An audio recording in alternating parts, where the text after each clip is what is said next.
So let me ask you this, and I think this is the biggest thing. Actually, we saw this in a recent case, the Murdoch case, away from the scene. Doesn't that play into it? The idea if you're going to get away with something like this, to make it so horrific that everyone says there is no way a dad and a husband could possibly do that to this little girl. I got nightmares in my head, I fear thoughts build up until I can't hear. My mind fills up into a creature, and it haunts me somewhere much deeper. I got nightmares in my head, I fear the thoughts build up until I can't hear. That my mind fills up into a creature, and it haunts me somewhere much deeper. Hello and a warm welcome to True Crime Rocket Science, the most authentic voice in true crime. At about 37 minutes and 47 seconds in ex-FBI agent Jennifer Coffindaffer's video on JonBenet Ramsey, she begins by saying, "This is actually the biggest thing," and then goes on to compare the Ramsey case to the Alex Murdaugh case. Coffindaffer seems to be implying, and I could be wrong, it's simply how I understand and infer from her argument, that John seems to have committed the crime, because she says, quote, "There is no way that dad and a husband could possibly do that," referring to this whole idea of sort of overkill. Her argument is, and again, this is how I hear it and read it, that there is overkill as part of the staging, and a lot of overkill. Now, I want to address this part of the analysis, and the idea is not to throw stones or score points. You know, it's nothing personal against Jennifer Coffindaffer or Greg McCreary. In fact, you know, I tend to appreciate both of their analysis most of the time. Also because I agree with other parts of her analysis here, such as the DNA brouhaha being a massive nothing burger that the media's latched onto. But I do want to address this whole idea of overkill and the way that she does her analysis, because this myth, this argument has come up more times than I care to count in all of the feedback I've gotten on my research. And I think what this shows is how difficult, especially if you don't know the Ramsey case kind of back to front, how easy it is to allocate the wrong amounts of priority to certain aspects in the evidence. Now, I want to say at the outset that I've got a lot of respect for Greg McCreary's views, particularly on the Ramsey case, which I personally rate far higher than John Douglas. And also, I often find Coffindaffer generally on point when she's giving media interviews. So I don't know whether there's going to be a sense from their side, if they view my analysis, that I'm being nasty or something. I'm simply just giving my view on something that they've said that I don't agree with, and something that I've seen often. And I think it's time that I deal with it in a proper way. I also want to put up my hand and say that the FBI aren't infallible in their expertise, and I think this is a good example of that. So that's really why I'm doing this. In the end, though, I leave it to you, the viewer, to decide who has the greater claim to expertise in this particular case. Before we get to that, if you haven't subscribed to this channel, please do. If you're not a subscriber and you're enjoying this analysis, please like, share, leave a comment. You can also hit the thanks button, and let's get started.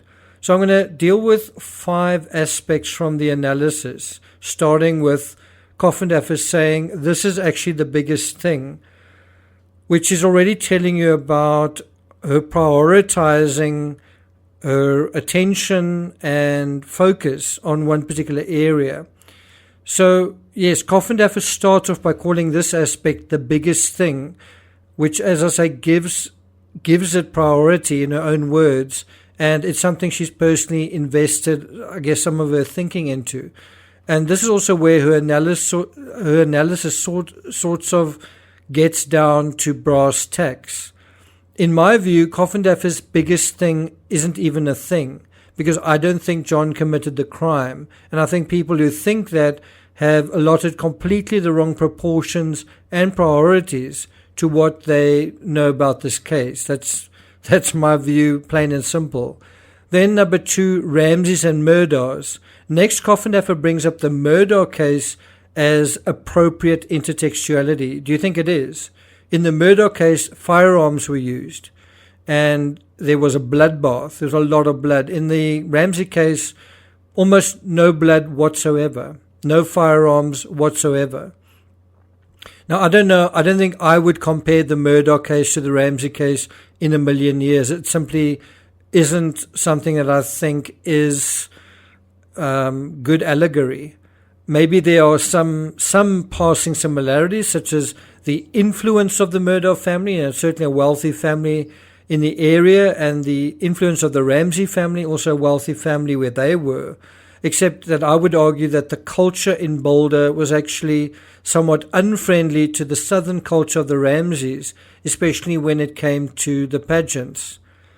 I would also argue that Murdaugh unsuccessfully relied on the law and his legacy in the law to get himself out of jail, whereas the Ramseys did a brilliant job hiring Denver lawyers like Hal Haddon, arguably one of the best trial lawyers in America. So I think the Ramsey case is a good example where the chummy legal system was used successfully, whereas in the Murdaugh case, the chummy legal system wasn't apparently of any help, certainly not so far. I think the similarities between the two cases are eclipsed by the dissimilarities. For example, almost no attempt was made to contaminate the Murdaugh crime scene. I mean, the attempt that was made was him driving away and trying to establish an alibi, whereas in the Ramsey case, they were all in the house. And I think the only way that you could argue that there was some sort of contamination was Alex Murdaugh reaching for Paul's phone. And if only he knew what was on that phone, also throwing away Maggie's phone. I don't think he made any attempt really to hide or clean up the victims. I also think comparing the overkill of the Murdaugh case to the Ramsey crime scene, which is a lot more subtle than most realize. I mean, how long did it take to even find John Bonet? Also, the John Bonet Ramsey case has got a sexual element. It simply doesn't work to compare the two cases. I think the biggest area of congruence is perhaps the idea of a family member killing another family member and then other surviving family members rallying to support one another. Number 3, John did it. Again, I don't think John committed the crime, and I think people who do think that have allotted completely the wrong proportions and priorities to what they know about this case. In my experience, people new to the Ramsey case first think John did it, then they think Patsy did it, and then they take the next step after that. Number 4, it happened in the kitchen, as demonstrated by another FBI agent, Jim Clemente. This, to me, is one of the silliest aspects of the CBS series, The Case of John Bonet. It was as if the investigators took arguably the most surprising and important piece of evidence, the pineapple, the undigested fruit in John Bonet's stomach, and then concocted the whole crime scene around that and forgot about literally everything else.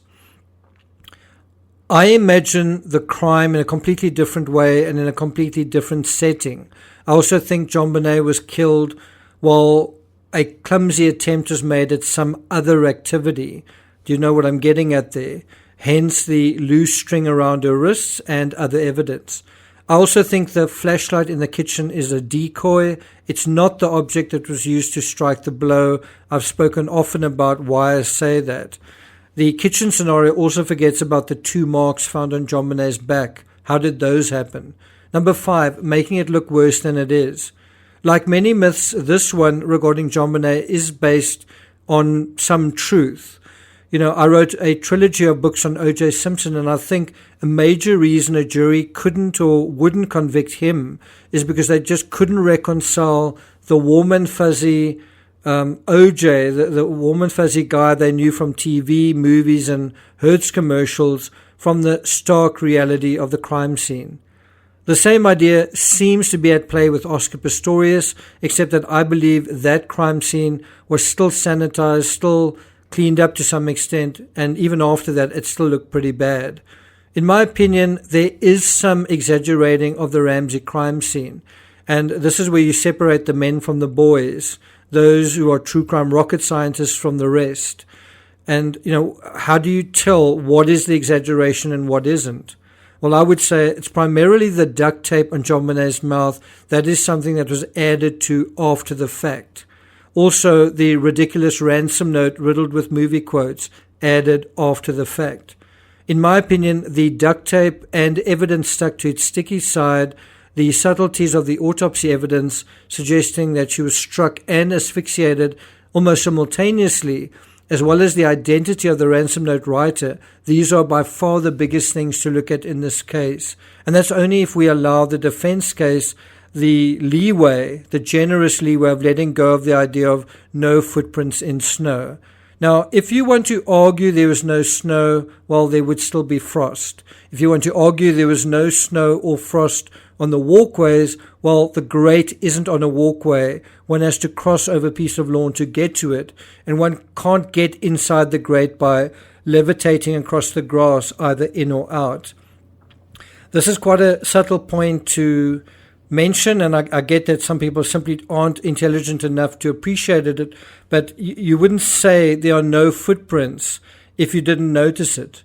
And what I mean is, if you're walking on a path, you wouldn't say that I'm not seeing any footprints if that wasn't something that you noticed.